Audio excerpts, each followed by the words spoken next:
ಬೆಳಗ್ಗೆಯಿಂದ ಕಾವೇರಿ ವಿಷಯಕ್ಕೆ ಡಿಸ್ಟರ್ಬ್ ಆಗಿದ್ದೀನಿ ಅಂತ ಮೋನಿಕಾಗೂ ಗೊತ್ತು. ಆದ್ರೂ ಮಾತಾಡ್ಸಕ್ ಹೋದ್ರೆ ಕೈಗೂ ಸಿಗದೆ ಓಡಾಡ್ತಾಳೆ. ಇವಳಿಗೆ ನನ್ನ ಮೇಲೆ ಕಾಳಜಿನೇ ಇಲ್ಲ. ಇನ್ನು ಇವಳಿಗೋಸ್ಕರ ಕಾಯೋದ್ರಲ್ಲಿ ಅರ್ಥನೇ ಇಲ್ಲ.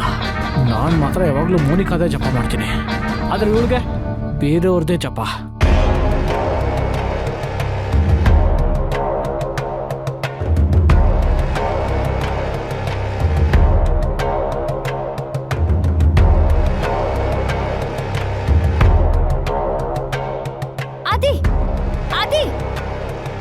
ನಿಂತ್ಕೋ.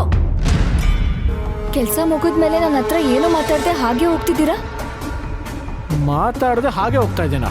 ನಾನು ಬೆಳಗ್ಗೆಯಿಂದ ನಿಮ್ಮನ್ನು ಮಾತಾಡ್ಸಕ್ಕೆ ಪ್ರಯತ್ನ ಪಡ್ತಾನೆ ಇದ್ದೀನಿ, ಇವಾಗ ಮಾತಾಡ್ಸಕ್ಕೆ ಬಂದಿದ್ದೀರಾ?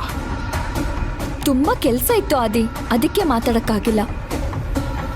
ಓ ಕಾವೇರಿ, ನನಗೆ ನಾನು ಮಾಡದೇ ಇರೋ ತಪ್ಪಿಗೆ ನನಗೆ ಅವಮಾನ ಮಾಡಿದ್ಲು.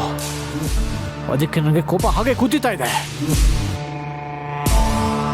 ಏನೋ ನಿಮ್ಮ ಹತ್ರ ಮಾತಾಡಿದ್ರೆ ನನ್ನ ಸಂಕಟ ನೋವು ಕಮ್ಮಿ ಆಗತ್ತೆ ಅಂತ ಬಂದು ಮಾತಾಡ್ಸೋಕ್ಕೆ ಪ್ರಯತ್ನ ಪಟ್ಟೆ. ಆದರೆ ನಿಮಗೆ ನನ್ನ ಸಂಕಟ ನೋವು ಯಾವುದು ಕಾಣಿಸ್ತಾನೆ ಇರಲಿಲ್ಲ. ಆದರೆ ಇತ್ತೀಚೆಗೆ ನಿಮಗೆ ಆಫೀಸಲ್ಲಿ ನನಗಿಂತ ಯಾರ್ಯಾರು ಮುಖ್ಯ ಆಗೋಗಿದ್ದಾರೆ.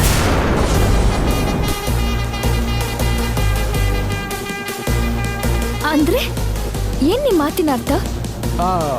ಅಂದರೆ ಇತ್ತೀಚೆಗೆ ಕೆಲಸ ಅಂತ ಕಾವೇರಿ, ಮಲ್ಲಿಕಾ, ಕಾತಿ, ಪ್ರೀತಮು ಇವ್ರಗಳ ಜೊತೆ ಇದ್ದೀರಲ್ಲ, ಅದಕ್ಕೆ ಹಾಗೆ ಹೇಳಿದೆ. ಕೆಲಸ ಮಾಡ್ಲೇಬೇಕು ಅಲ್ವಾ ಆದಿ, ಇಲ್ಲಾಂದ್ರೆ ಕೆಲ್ಸದಿಂದ ಕಿತ್ತಾಕ್ಬಿಡ್ತಾರೆ. ನೀವೇನೋ ಕಾವೇರಿ ಅವ್ರ ಭಾವ, ನೆಪಕ್ಕೆ ಎಲ್ಲಾರ ಮುಂದೆ ಬೈದ್ರು ನಿಮ್ಮನ್ನೇನ್ ಕೆಲ್ಸದಿಂದ ತೆಗ್ದಾಕಲ್ಲ. ಅದೇ ನಿಮ್ ಜಾಗದಲ್ಲಿ ಬೇರೆ ಯಾರಾದ್ರೂ ಇದ್ದಿದ್ರೆ ಇಷ್ಟ್ರಲ್ಲಿ ಕೆಲ್ಸದಿಂದ ತೆಗ್ದಾಕ್ಬಿಟ್ಟಿರೋರು. ಅದೇ ನಂಗೂ ಭಯ.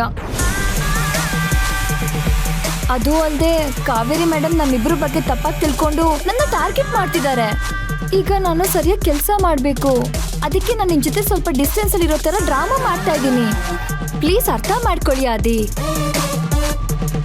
ಆದ್ರೂ ನಿಮಗೆ ಹೇಳ್ದೆ ನಿನ್ನ ಕಡೆಗಣಿಸಿದಕ್ಕೆ ಸಾರಿ. ಈ ತಪ್ಪಿಗೆ ನಾನು ನಿಮ್ಗೆ ಐಸ್ ಕ್ರೀಮ್ ಪಾರ್ಟಿ ಕೊಡಿಸ್ತೀನಿ, ಓಕೆನಾ? ಓಕೆ.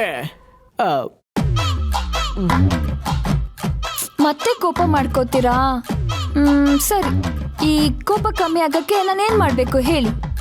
ಅಲ್ಲ, ಎಲ್ರೂ ಮುಂದೆ ಮಾತಾಡ್ಸಕ್ ಆಗ್ಲಿಲ್ಲ ಅಂದ್ರೂ ಅಟ್ಲೀಸ್ಟ್ ಸಪ್ರೇಟ್ ಆಗಾದ್ರೂ ಮಾತಾಡ್ಸಿ.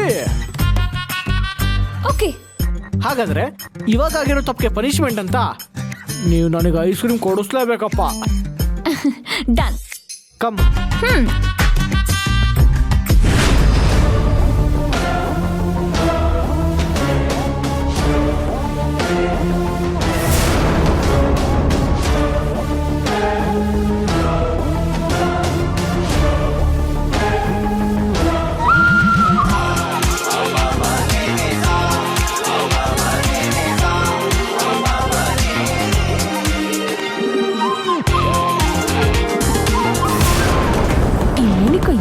ಹೊರಟಿದ್ದಾಳೆ. ಆದಿನ ಬಿಟ್ಟು ಪ್ರೀತಮ್ ಕಡೆ ಶಿಫ್ಟ್ ಆದ್ಲು ಅಂತ ಅನ್ಕೊಂಡ್ರೆ ಈಗ ಆದಿ ಹತ್ರ ಬಂದು ಸೇಮ್ ನಾಟಕ ಆಡ್ತಿದ್ದಾಳೆ. ನಾನು ಅನ್ಕೊಳ್ಳೋಷ್ಟು ಸಾಮಾನ್ಯವಾಗಿಲ್ಲ ಇವಳು.